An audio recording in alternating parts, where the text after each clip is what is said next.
Joining us again on the Sunrise Morning Show is Richard Ghazal. He is Executive Director of In Defense of Christians. Good morning, Rich. Good morning, Annie.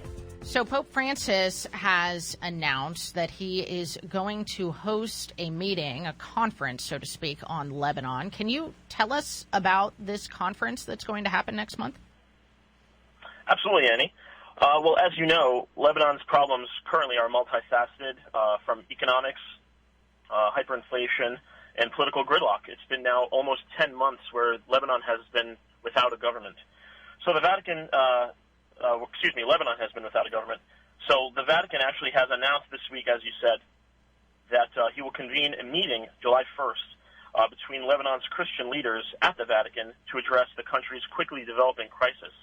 So while details are still sparse, we do expect that this will not only include Christian religious leaders, but also possibly Christian leaders from the civil community. So it's still yet to be determined, a lot of the details, but we look forward to receiving more details from our contacts in Lebanon and at the Vatican in coming days. But it's important to point out, Annie, that this announcement didn't just come out of nowhere. The Pope has expressed a deep interest and concern for Lebanon since the beginning of the latest October 2019 crisis. So, for example, shortly after the terrible explosion in Beirut in August 2020, the Pontiff called for an international day of prayer and fasting for Lebanon. And earlier this year, the Maronite Patriarch, Cardinal Rai, had asked the Pontiff to make an apostolic visit to Lebanon. And ever since then, the Pope has expressed his intention on numerous occasions to visit Lebanon. But the Pope's work is already underway. In recent months, he's proactively shared dialogue with both ends of the Lebanese political spectrum. In April, he met with Prime Minister Hariri at the Vatican. And just last week, he reached out to President Aoun. And in both encounters, the Pope expressed solidarity with the Lebanese people and urged all stakeholders to put aside their differences and egos for the benefit of all Lebanese. He further went on to tell President Aoun, who of course is a Maronite Christian, that our faith and resurrection will create in our hearts the strength to build a better world. So the Pope's interest in Lebanon, Annie, is certainly without question. Certainly without question, as is his concern for Christians in the Middle East in general, and also his devotion, shall we say, to interreligious dialogue with the Muslim community. Do you think that could come into play in this meeting? Absolutely, and that's a big point, Annie. As you pointed out, the Pope has shown an incredible level of care and concern for Christians in the Middle East. That goes without saying. So the Vatican's announcement on Lebanon is quite amazing, but it's not at all a surprise.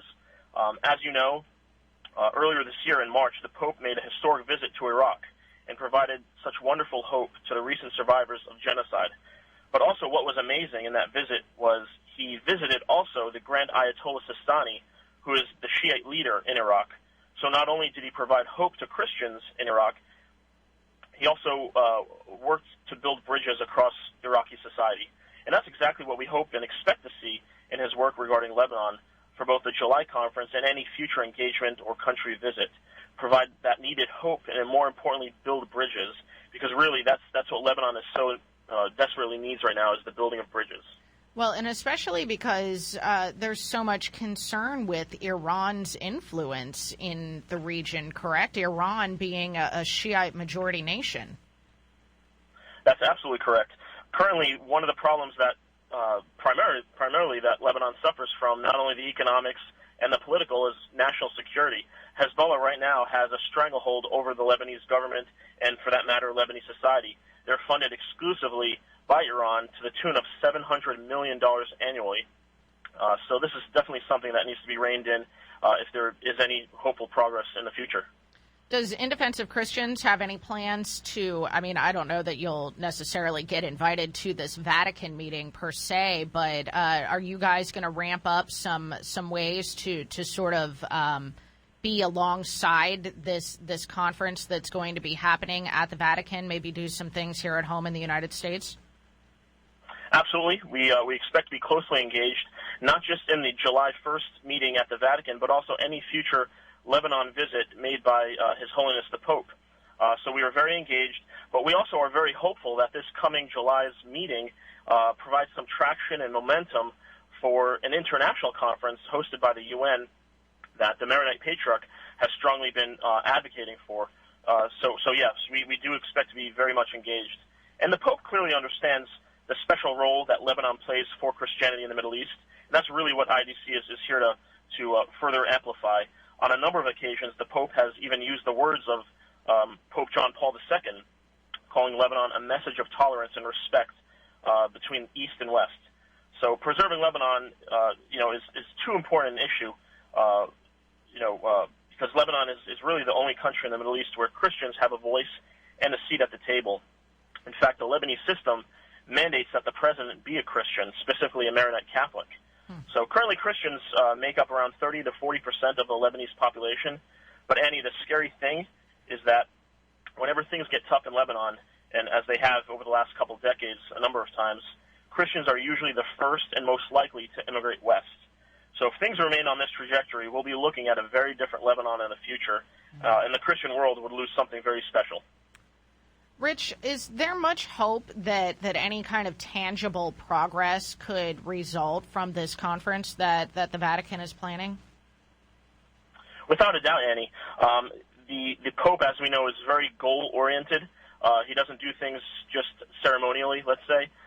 He certainly wants to bring the sides together. He's bringing, as we said, Christian leaders from across the political spectrum in Lebanon, and that's just the first step. As we said, hopefully this will provide traction and motivation for the international community to step in and kind of sort things out, not to solve the problem for Lebanon, but to provide the political will and the morale for the Lebanese to do it themselves. So we're very hopeful for this, Annie. Awesome. We've been talking to Rich Ghazal. He is Executive Director of In Defense of Christians. And Rich, if listeners want to check out the resources that you have and perhaps take part in some of those take action items that you have over on your site as it pertains to Lebanon, where do they find them all? Absolutely. On our website, indefenseofchristians.org, on there on the top you'll see a banner that says Take Action. If you click that, you'll see a couple action alerts, one of which is a letter that you can send to your member of Congress. It's a pre-written letter, and it's there ready to go. Also, there's a petition to progress the interests and the objectives put forth by the Patriarch of the Maronite Church. So that's a great way for folks to help. Absolutely. InDefenseOfChristians.org is linked at sunrisemorningshow.com. Rich, thank you so much.